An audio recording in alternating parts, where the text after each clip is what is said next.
Hello and welcome to Samuel's Fortress. I'm your host Kirill, and today we're going to be discussing the origins of the Serbs and the Croats. Now, the reason why I'm making this video is because in the next two upcoming videos, we're going to be discussing the history of early medieval Croatia and then the history of early medieval Serbia, and those videos will be coming out shortly. However, before we get into the history of those two nations, the creation of their medieval states, the rulers, the wars and conflicts they were engaged in, all the various religious disputes and so forth, I thought it would be helpful to kind of at least go back and lay a bit of a foundation to these two peoples, the Serbs and the Croats, to kind of establish who they are, where they came from, and so forth before we get into kind of the more substantive medieval history of those two nations.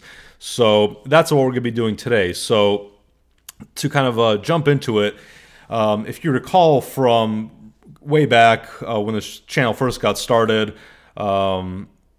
last year, we did a two-part series on the Slavic invasions into Macedonia. And we kind of went over how in the 6th century we started seeing kind of large-scale, massive invasions, migrations, however you want to call it, of Slavs into the Balkans. However, what we did not discuss in those videos was actually one of the major factors which led to the arrival of the Slavs on such a large scale, and that is the arrival of the Avars. Now, the Avars, not a whole lot is known about the Avars, but we do know that they were a kind of a Eurasian steppe peoples who arrived in the Balkans in the 6th century, and not just in the Balkans, but also into the Pannonian Plain, kind of the modern region of Hungary and so forth. So, like I said, not a whole lot is known about the Avars. They're kind of one of these mysterious Eurasian peoples, Eurasian groups who emerged from the steppe during this early medieval period. So we don't know a whole lot about who the Avars were. Now, I'm not an expert at all in the area of kind of genetics or ancestral DNA or anything along those lines. However, kind of the limited research I did online regarding kind of who the Avars were and kind of, you know, some of the research that's been done into their, you know, DNA and so forth reveals that roughly 85 to 90% of the Avar kind of genetics are similar to that of the Eastern Europeans and Balkaners, pretty much kind of Western Eurasian DNA, whereas kind of 10 to 15% of their DNA, kind of their ancestral DNA is quote-unquote East Eurasian, so I'm guessing kind of more of the Eastern Eurasian steppe, kind of towards, you know, Mongolia and so forth. So they probably, you know, despite of this small percentage of kind of Eastern Eurasian DNA, they probably appeared more or less similar to the Slavs and the other Eastern European peoples. So that's kind of the Avars, basically a kind of Western Eurasian steppe peoples. But nevertheless, regardless of who the Avars were, they did have a significant presence among the various barbarian raiders who kind of came into Europe, kind of came into the Roman sphere of the world during the early Middle Ages. And here I'm going to be using John Fine's Early Medieval Balkans to kind of discuss these Avar arrivals into Europe. He writes, quote, "Large-scale Slavic settlement began in the Balkans in the early 570s and early 580s. These larger population movements, still on the level of individual tribes, are associated with the arrival of the Turkic Avars, a nomadic group who, having lost a major war with the other nomads in the east, had then migrated west, subjugating various Caucasian tribes and other groups north of the Sea of Azov and the Black Sea. They annihilated the Antes as a political force and then subjugated various Turkic Bulgar groups. They appeared north of the Danube at the end of the 550s and in the mid-560s, established themselves in what would later be known as the Hungarian Plain, with their main settlements between the Danube, after it bends north, and the Tisa rivers. In the Balkans, archaeologists have found vestiges of Avar settlements along the Sava and Danube rivers as far east as the mouth of the Morava. Further east, along the Romanian and Bulgarian sides of the Danube, Slavic sites are found, but not Avar. Thus, the Avars settled west of the main Slavic concentrations. The Avars were excellent soldiers and horsemen. They were tightly organized with their ruler, called a Kagan, supreme over the various Avar groups. They made treaties with their neighbors and fixed frontiers. Below them was a vast array of subject peoples, various Slavic and Bulgar tribes, plus the remnants of the Huns.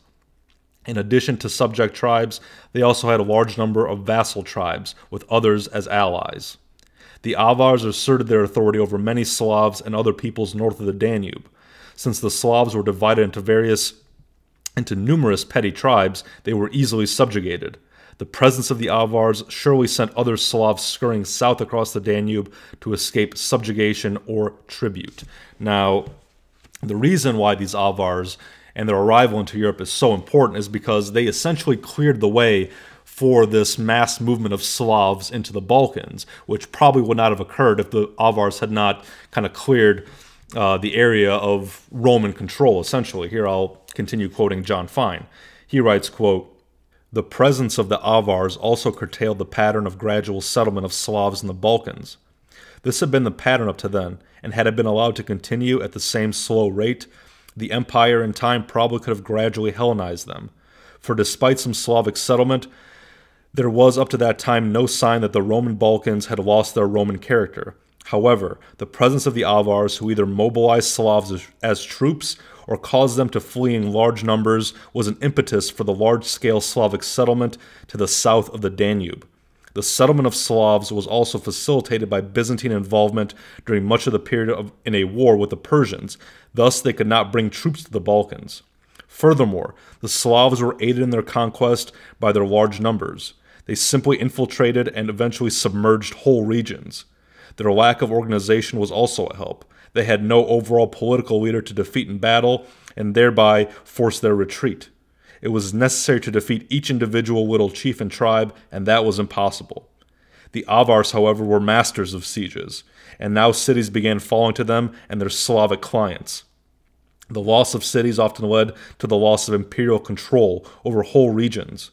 In 582, the Avars conquered the Byzantine border fortress of Sirmium, or modern Sremska Mitrovica, which eliminated a major Byzantine border defense post, and soon the Slavs were pouring into the Balkans. The fall of Sirmium has always been depicted as a major event. Possibly its importance is somewhat exaggerated, for before its fall it was possible to bypass Sirmium and cross the Danube elsewhere. In addition, various sources mention large-scale Slavic campaigns in the year before Sirmium's fall. In any case, it fell in the period of 581 to 584, during which most scholars date the first massive Slavic invasion settlement. So basically what we see here in the Western Balkans during this early medieval period, during the 6th century, is pretty much the same thing that we see happening in Macedonia and in Bulgaria, pretty much. I mean, it's kind of the phenomenon of these Slavs coming in first in very small numbers relative to the Roman population, and this kind of slow, gradual migration of Slavs doesn't really change the demographics of the Roman territories too much. I mean, due to the small numbers, as we just read from John Fine, the Romans were able to assimilate them and kind of Romanize these Slavs and the other quote-unquote barbarian tribes coming from north of the Danube. However, once the floodgate breaks, essentially, and the Slavs start arriving in very large numbers and massive waves, then the demographics shift significantly, and the Romans are essentially overrun by the large number of Slavs that arrive into those regions. In Macedonia, for example, which we discussed in previous videos, the Roman population within the Macedonian interior kind of fled towards the coast, towards Thessaloniki, which was a fortified Roman city where they could avoid the Slavs and so forth. That's pretty much what happens in Croatia as well. We see that as the Slavs push in from the Pannonian Plain towards Dalmatia, a lot of the Romans will flee the Croatian interior and will settle in these coastal cities, these fortified coastal cities such as Zadar, Split, Dubrovnik, and so forth, which remain under Roman control. So again, these both in kind of Macedonia, in kind of the Eastern Balkans as well, Bulgaria, but alongside that in the Western Balkans, we see that the interior becomes primarily Slavic. Now, in the West, the Avars will rule a large portion of that territory. The people there are predominantly Slavic. However, the Slavs are being ruled over by the Avars. Therefore, large portions of the Western Balkans are, again, ethnically Slavic, you could say, but ruled over by the Avars, again, with the Romans controlling the coastal fortified cities. Now, by the middle of the 7th century, the Avars will begin losing control of their territory as their power is challenged by other powers arriving from Eurasia, coming out of the steppe into Europe, and those groups will be the Serbs and the Croats. There were several revolts against the Avars in the period from the 620s to about 640. Samo's revolt in what is now Czechoslovakia in 623. The reference to fighting between Slavs and Avars in 629, and Kubrat's Bulgar revolt in 635.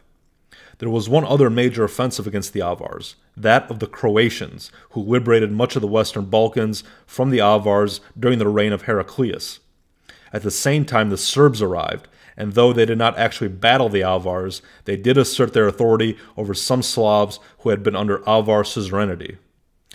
Now, one of the main primary sources we have for the arrival of the Croats and the Serbs into the Western Balkans is actually written by the Byzantine Emperor Constantine VII Porphyrogenitus. Now, he wrote a book called De Administrando Imperio, or in English, On the Governance of the Empire, and he wrote that work for his son, actually. It was meant to be a kind of instruction manual for his son on various issues regarding, domestic policy, foreign policy, to assist his son in governing the Byzantine Empire. Now, the work also has a lot of historical information in it. It details the arrival of the Avars, it details the arrival of the Slavs, and it also deals with the conquest of the Avars by the Croats. So now I will quote a little bit from Constantine's work directly.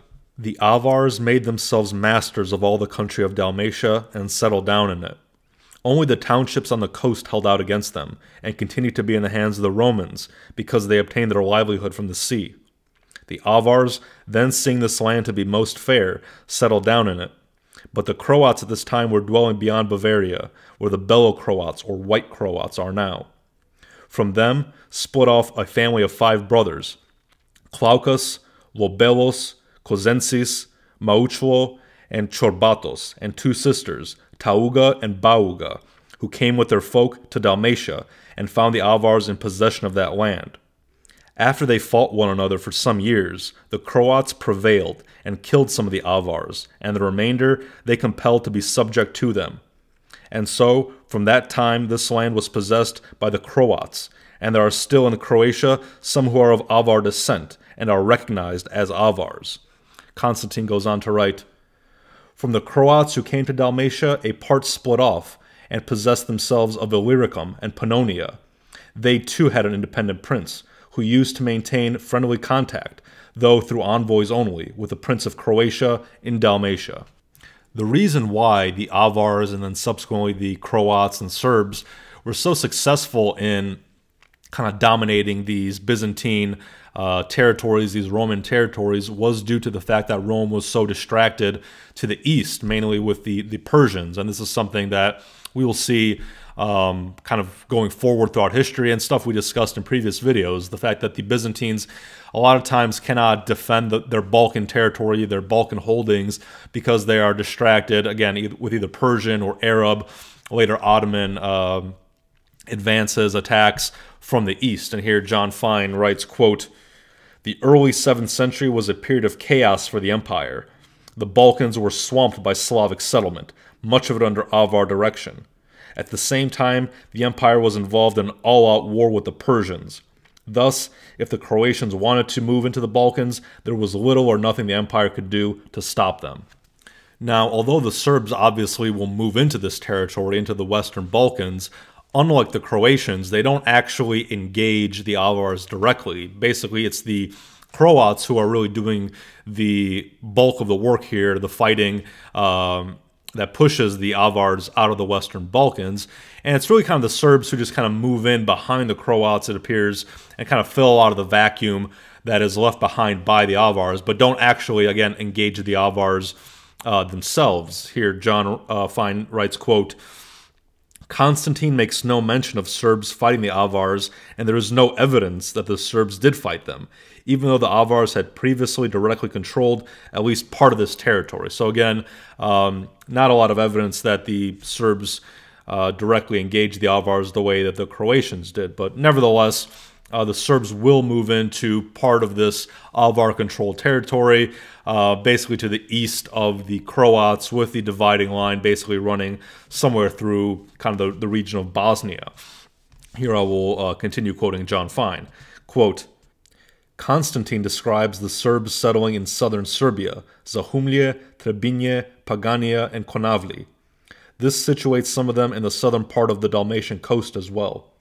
The Croats were settled in Croatia, Dalmatia, and western Bosnia. The rest of Bosnia seems to have been a territory between Serb and Croatian rule.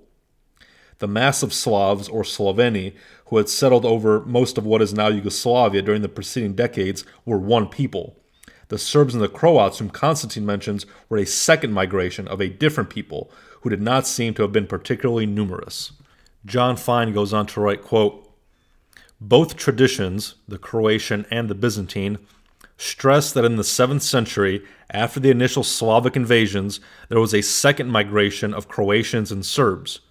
The Byzantine tradition dates it to the reign of Heraclius, 610 to 641.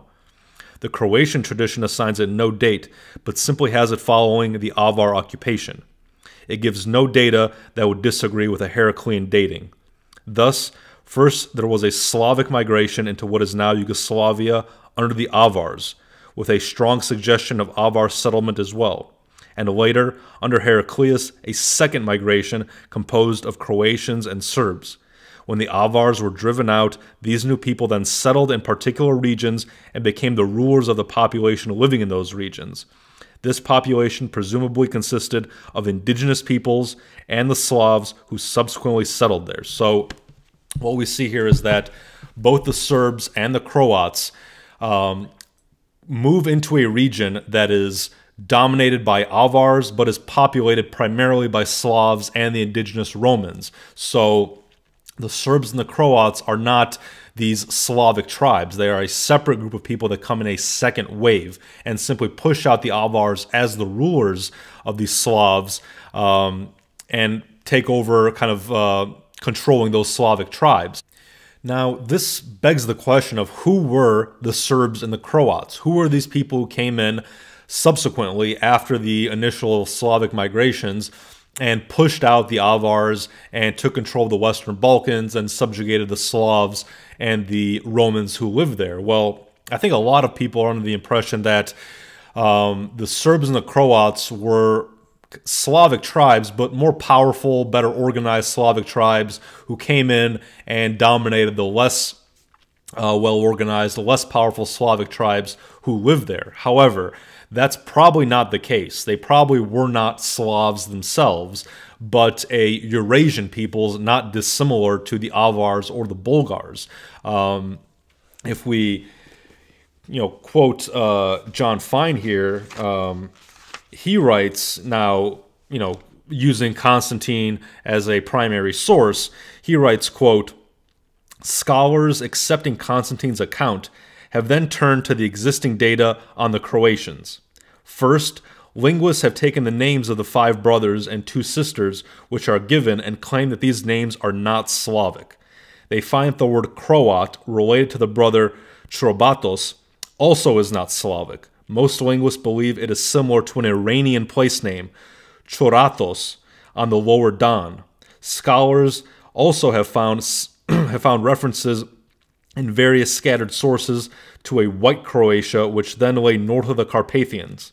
This state continued to exist in the 10th century in Constantine's time, even after some of its members migrated south. It lay in the general area that Constantine says that the Croats came from. White Croatia is referred to in a variety of sources, independent of one another, such as Russian chronicles and 10th century Arab geographers. One Arab geographer, al-Masudi, says that the white Croat chief drank fermented mare's milk, a characteristic of Turco-Tatar nomads rather than of Slavs.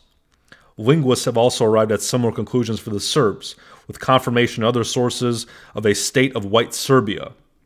The name Serb is also not thought to be Slavic. Around the time of Christ, there was an Iranian tribe on the Don known to Greek geographers as Serbi or Serboi, and in the 10th century, an Arab geographer noted a Sarban tribe in the Caucasus. These two tribes are clearly not Slavic. Thus, there is considerable evidence to suggest that the Serbs and the Croats who came to the Balkans in the early 7th century were not Slavs, but members of another ethnic group, probably Iranian. Though their names were probably Iranian, it does not rule out the possibility that some or even all of the Croats and the Serbs were then Slavic-speaking, for such groups are named after their leadership. Thus, many Slavs could have participated in the armies and have migrated into the Balkans with them. Furthermore, assimilation of the actual Iranians could already have taken place beyond the Carpathians. After all, names may survive long after linguistic change. As we have seen, the Antes, though Slavicized, still bore an Iranian name. The Croats and Serbs seem to have been relatively few in number, but as warrior horsemen fighting against disunited small tribal groups of Slavs on foot, they were greatly superior militarily. They arrived, expelled the Avars, and then, as tough, tightly knit groups of warriors, were able to dominate the disorganized Slavic tribes. They were able to provide a ruling class and be a source of unity for the different Slavic groups. Soon the newcomers came to provide a general name for all the people, the majority of whom were Slavs under them. Now, if this process of Croatian and Serbian ethnogenesis in the early Middle Ages sounds familiar at all, it is because it is almost identical to that of Bulgaria and the Bulgarian ethnogenesis. Here, in this regard, John Fine writes, quote, "Since the Slavs were the vast majority, as the Serbs and Croats intermarried with them, in time the conquerors came to speak Slavic too, and ironically, the Slavic language they came to speak and which had been spoken by the earlier arriving Slavs, the Sloveni, came to be named after the Iranian newcomers. This is an almost identical process to that exhibited by the Turkic Bulgars who conquered the Slavs in what is now Bulgaria. They came to be Slavicized in time, but provided the name for the Slavic people, language, and state established in Bulgaria. The fact that the Serbs and the Croats were not Slavic but Iranian is not important in the long run, since the Iranians were a small minority in a population of Slavs. They quickly became assimilated by the Slavs, and the resulting society was clearly Slavic, despite the non-Slavic name and the non-Slavic origin of its ruling class." So here we see that by this thesis, there is no difference between Bulgaria, Serbia, and Croatia. This is a mass of Slavs, along with some of the indigenous Romans who came to be dominated by a Iranian, Turkic, Eurasian, whatever they may be, ruling class, a small ruling class who then again came to dominate the larger Slavic population, became Slavicized themselves, and the name of the ruling class, whether it be Serb, Croat, or Bulgar, simply stuck over the ages, although the population is predominantly Slavic. So here we see that the Macedonists, the pure-blooded sons of Alexander the Great, can now start calling the Serbs and the Croats Tatar Mongols, along with the Bulgarians. Now, it must be said that throughout the 20th century, this Iranian theory has led to a bit of controversy. As John Fine writes here in his book, a lot of Croatian nationalists appear to have misused Constantine's work throughout the 20th century to prove a difference between the Croats and the Serbs, the modern-day Croatians and Serbs, not the old tribes from the early Middle Ages, but to prove a difference between the modern Croatians as the Serbs, as nationalistic tensions between the two groups began emerging. So here I'll just quote from John Fine so you get an idea of what we're talking about. He writes, quote, "What must be understood is that in dealing with Constantine Porphyrogenitus, one must accept his accounts for both Serbs and Croats or reject both.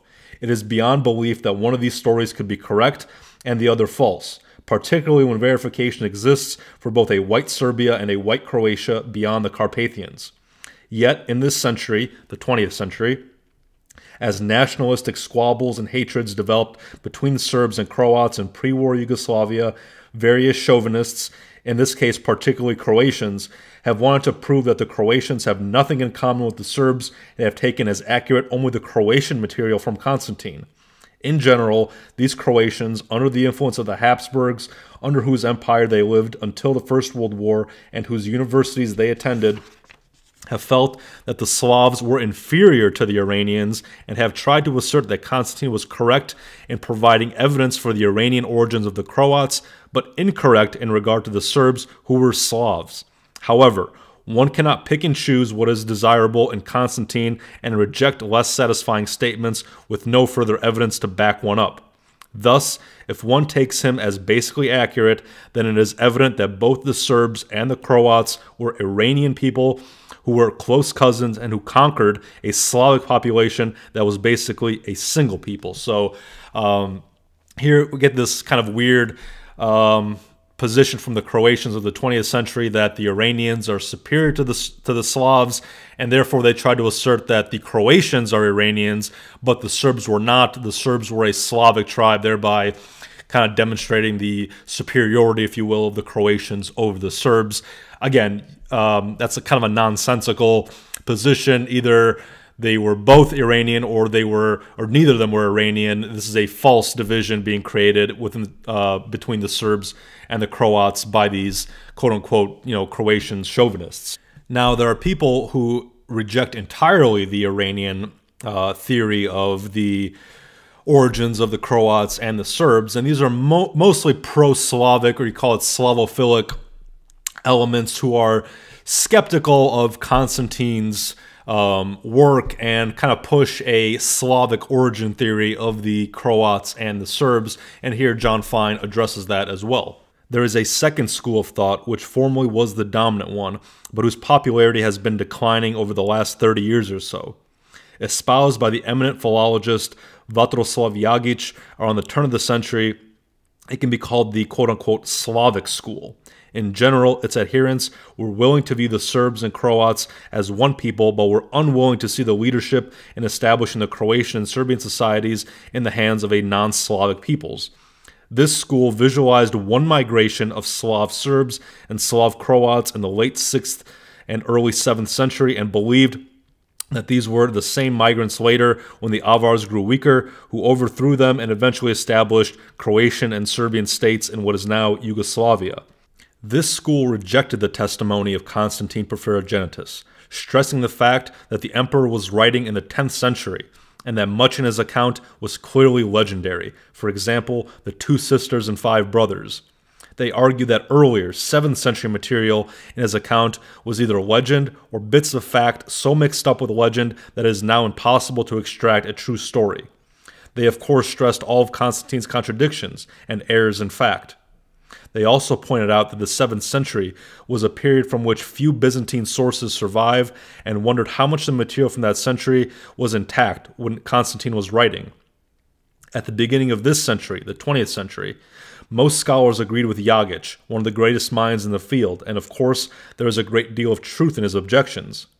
There certainly is much to be skeptical about in Constantine's account, for it is not an ideal source for the 7th century. But in the last 30 years or more scholars have come to put faith in the 10th century emperor. Much of this change in attitude is due to the discovery of other independent sources, both Russian and Arabic, which verify the existence of White Croatia and White Serbia north of the Carpathians. This evidence was not available to those late in the last century, 19th century, who rejected Constantine's account. So, given all of the kind of pro-Slavic or Slavophile objections to this Iranian theory, keeping all that in mind, at the end of the day, John Fine here seems to side more with the Iranian theory as opposed to the Slavic theory of the origins of the Serbs and the Croats. And this appears to be mainly due to newly discovered corroborating sources, both Russian and Arabic, as he said, which again support this Iranian theory of the Serbs and the Croats. And he concludes by saying, thus, the general view now is to accept in general terms Constantine Porphyrogenitus' 2 migration account. First, a large migration of Slavs driven into the Balkans by the Avars, and then later, probably in the 620s, a second migration of Iranian Croats and Iranian Serbs who moved into the Balkans, drove out the Avars, subjected the Slavs, and in time were assimilated by them. So that, again, is John Fine's ultimate conclusion as far as the origins of the Serbs and the Croats. Now, I'm sure you're wondering what I think, what my opinion is on the origins of the Serbs and the Croats, whether they're Iranians or Slavs. I would say I kind of tend to lean more towards the Iranian theory, although I'm not completely sold on it by any means. But it clearly makes a lot of sense to me.